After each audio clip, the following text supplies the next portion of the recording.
Hi, I'm Rod Bryant, Director of Education with Noahide in Houston, Texas. I'm happy to have had the opportunity to partner with YPS in this ambitious effort to bring worldwide knowledge of the Noahide laws to every person, to include our Jewish brothers and sisters. This first lesson is an introduction to the Jewish laws. Before we start this lesson, let me explain to you, there will be some words used during these 59 odd lectures or 60 lectures that will not be very familiar to you. If we come across a word, a Hebrew word, or a concept that is just so foreign that you really don't understand, please take time to email us and let us know what it is. Ask the questions and we will answer. The second opportunity that we have set up for you is Sunday evening at 4 p.m., we're going to do a Q&A session. We call it a schmooze session with Rod Bryant on Sunday evening at 4 p.m. Central Standard Time. It's a great opportunity to bring your questions, your comments, ideas that you would like to bounce off of other fellow Noahides from literally all over the world, from Australia to China, Europe, etc., South America, Central America, Philippines. And so with that being said, let's get into our first course, Introduction to Noahide Laws. Before we have a serious discussion of the introduction of Noahide laws, we must first examine the misconceptions and tragic histories associated with Judaism and its struggle for the last 2,000 years. Judaism is greatly misunderstood. Admittedly, Judaism appears strange when compared to other faiths, whereas Christianity and Islam and other religions seek adherence and openly preach and proclaim the trueness of their faiths. Judaism appears to do the actual opposite. It seems turned in on itself and quite unconcerned with the spiritual well-being of non-Jews. At least that was my perception when I began my journey from the Christian church to Torah Judaism. Judaism also seems to the outsider to be preoccupied with the minutiae of obscure laws. This has given rise to the myth that Judaism is a religion of justice devoted to the worship of an individual God. These misconceptions, for the most part, are the result of 1,800-year campaign of marketing and persecution by the church, who really sought to replace the original Torah with their own ideology. The Christian world invested tremendous effort in quashing Torah teachings and thought. They subjected Jews to persecution and exile, torture, and even death. Jews were forced into ghettos and frequently prohibited from teaching or printing Torah thought. As the oppressor outlawed Jews and non-Jews interactions, they simultaneously accused the Jews of being separatists and aloof. As the persecutors locked the ghetto gates, they accused the Jews of being secretive and insular. Precaution formed the basis for a propaganda that only fueled further harassment and discrimination. This condition was the norm for most of the Jews worldwide until only about 70 years ago. Since after the Jewish Holocaust, Jews have enjoyed religious freedom unlike anything ever experienced in the past 2,000 years. With the decline of official oppression and discrimination, it is now only that Judaism can be discussed and studied, taught freely. For the past 2,000 years, however, these matters could not be discussed openly and in a meaningful way. It is only recently that the Jewish community has been able to freely discuss the Torah's vision for the world. It is not a vision for Jews alone, but a vision for all mankind. At Sinai, Torah was revealed and given to the Jewish people. It sealed the covenant between the Jewish people and the Creator of the universe. However, the Sinai covenant was neither first nor the only agreement struck between God and man. As testified to within the Torah itself, God established covenants with Adam and Noah. Today, the Torah provides two ideal relationships with God. One is that of the Jews, known as Judaism, governed by the covenant of Sinai, and the other is that of the Gentile, originally covered by the covenants of Noahide and Adam, known as the Noahide covenant. Examining law and love, the Torah, Judaism, and by extension, Noahidism are concerned with action. Mere belief in God or principles is not enough. The Torah requires us to actualize, to perform God's will in the world. How do we then know God's will? This is the pivotal question. Well, the answer is pretty simple: mitzvahs. Both the covenants include mitzvahs, divine commandments, expressing God's expectations of man. The covenant at Sinai included 613 mitzvahs, divine laws, and the Noahide covenant contains 7 categories of mitzvahs, which include about 70 particular laws or divine laws in total. Let me take a moment to ask a question. Why laws? Why not ethics? Why is not ethics good enough? Why is not being good enough? The Torah, as we shall see, contains both ethics and laws. Yet there is a big difference between laws and ethics. Ethics are guiding moral principles having broad application. They are values commonly held whose interpretation easily becomes subjective. Laws, however, are specifically divine guidelines that mold and create societies. Laws have the effect of putting everyone on the same page.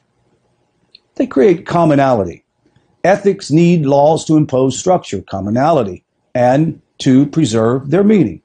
However, law without ethics is meaningless, but it isn't Judaism, or for the matter of fact, Noahidism, a religion of love. If the covenants are motivated by love, then why does God want us to follow the laws? The question itself is fundamentally flawed, but asked anyway. Creation was by default the ultimate act of love and kindness. As we will learn in later lessons, God created the universe in order to bestow goodness. Therefore, all of his actions are ultimately for the sake of our good and are acts of love. This concludes his covenants, both the Sinai and the Noahide covenant.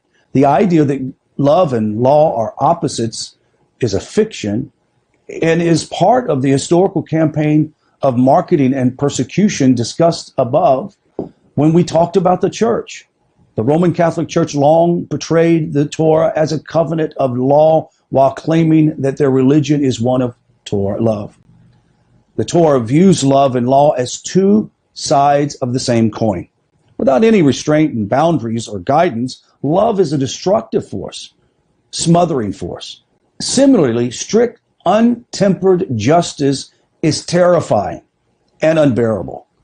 Law tempered by love and love tempered by law is God's ideal formula. The mitzvot, the divine commandments, give structure and expression to the underlying beliefs, ethics, and values of God's Torah. By fulfilling the mitzvahs, we connect and become part of our Creator's will. In this sense, the mitzvahs are far more than just laws. They are a direct means of connecting with the Holy One, blessed be He. Therefore, the mitzvahs must be studied, pursued, loved, and performed with tremendous joy and thankfulness for the opportunities that they present. From a metaphysical standpoint, the fulfillment of mitzvahs contributes to the rectification of God's commandments by fulfilling the mitzvahs. We draw the light of God into the world and bring it closer to perfection. Let's talk about the legal system in theory and in reality. The Torah is not only a religious system, but it is also a system of national, civil, and personal law. As with the systems of law, it carries penalties for violations. Throughout this course, we will frequently discuss the penalties for violating the laws, Noahide laws. These discussions are today partly theoretical. And the reason for knowing the penalties of a transgression is so we can compare the relative severity of a transgression. For example, a transgression with a light penalty is a lesser transgression than one that is of a severe penalty. For such a comparison, we can determine which course of action to take in a pressing circumstance. This same method of analysis is used by Jews in the study of Torah. Unfortunately, this discussion of penalties necessary to the study of Noahide laws has sometimes given the rise to anti-Semitic myths, and by circumstances could also strike fear in the heart of a non-Jew and bring tremendous misunderstanding. These are the most frequent questions that has been received and discussed by people inquiring about the Noahide laws, or someone who wants to criticize the Jewish approach to the non-Jews study in Torah. Here's one. Noahide law is discriminatory because it imposes death penalty for Noahides for any transgression of the Torah. Look, there are very few transgressions of Noahide law that incur capital punishment. And as we shall see, the Noahide laws include 7 categories of transgressions for which only about a dozen specific actions incur capital punishment. By comparison, Jewish law is about 35 categories which incur capital punishment, with over 100 specific transgressions for which a Jew could be put to death. Furthermore, Noahides are only executed via beheading and the quickest, most painless method of Torah-mandated execution. Of course, that probably doesn't bring any relief to you, but as I said before, this is a theoretical idea that we will discuss when we understand the mandate of execution or death in violating a specific law shows you the intensity of that law or the importance of that law. Jews, though, may be put and burned to death, strangled, stunned, or stoned, penalties that may not even be given to Noahides. Additionally, there are dozens of Jewish transgressions for which Jews are punished with 40 lashes. Jews may also receive charis, spiritual exertion, the most severe penalty found in the Torah. Of course, non-Jews do not receive lashes of charis, The Torah's legal system is much harsher in the judgment and treatment of Jews than non-Jews. The next question, will I be put to death for transgressing the Torah laws? The death penalty was only given under 3 circumstances. 1, it had to be in Israel. 2, when the Jews had full sovereignty over the land. And 3, when the Sanhedrin was fully functioning. Today, even though Israel is in Jewish hands, this is only a political restoration and is not religiously valid possession required to allow the theocratic rulership of the land. Furthermore, there is no Sanhedrin today and to administer the death penalty. This can only be restored during Messianic times. Another important point is that the Noahide legal system permanently charges Noahides with the administration of justice, not the Jews. So when someone says that the Jewish Talmud says that non-Jews should be put to death, that Jews should cut their heads off for studying Torah, is not true, first. Second, Jews are not to administer justice. Only the non-Jews could administer justice to non-Jews. You can also view things this way. If Jews are not liable to capital punishment today, then Noahides certainly not either. As we have seen, Jewish law is more severe than Noahide law. In short, though there were times in the past when an Israeli Noahide could, in theory, receive the death penalty, it could never happen today. The next question should be asked, well, weren't Noahides put to death more often than Jews in ancient Israel? To be honest, there's no statistics as to the demographics of those executed. However, given that Noahide law cannot be more severe than Jewish law, it is an assumption, however may strange assumption to make, as well the circumstances necessary to actually obligate someone to execution are very specific. In fact, they are so specific that execution was rarely ever decreed. The Talmud in Sanhedrin says, a record that executes at the rate of one person every 70 years is considered murderous. The commentaries explain that even one person every 70 years was a frequency beyond the pale of possibility, indicating that the court was far too severe in its approach. Consider as well that just because someone commits a crime, deserves death penalty, they may not actually receive it. This is the case in America and a lot of European countries. Just because you deserve the death penalty does not necessarily mean that you will receive it. Isn't a non-Jew put to death for studying Torah? Remember this? I'm going to answer this. Well, the answer, frankly, no. Will not be put to death and cannot be put to death. Also, isn't a Jew allowed to steal from a non-Jew? Isn't a Jew allowed to lie to a non-Jew, but not to another Jew?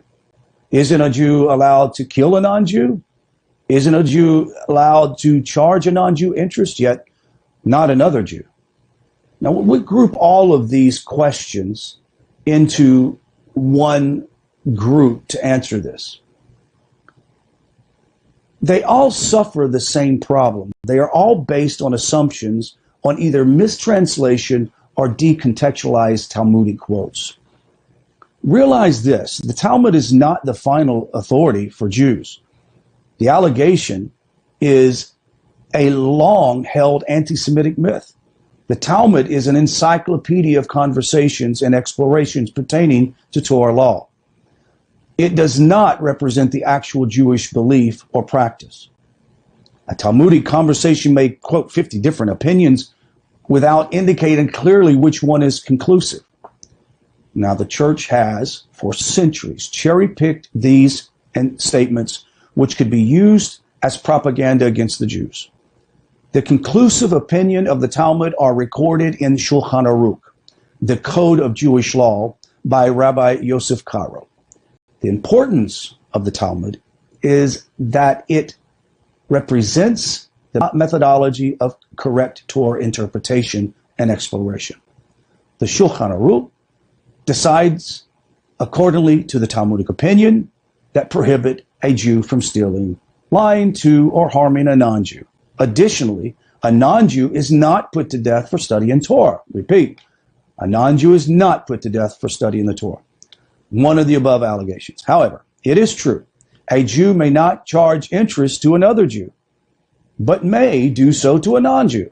By the same token, a non-Jew may charge interest to a Jew.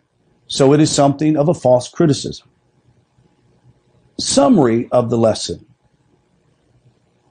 As we see in the future lessons, the original Adam and Noahide covenant was eventually subsumed under the authority of the Sinai covenant. The Torah is therefore divine revelation, not only for a Jewish world, but for the non-Jewish world. And that is with regard to the 7 laws or 7 categories given to the children of Noah. Although the creation of the world and giving of the Torah were acts of love, this does not preclude the role of law. Last but not least, the mitzvahs, divine commandments, give shape and direction to our expression of love and worship to the Holy One, blessed be He, while they also inform us to God's will and purpose in our life. This concludes the introduction for Noahide laws. I'll see you for the next lesson. Shalom.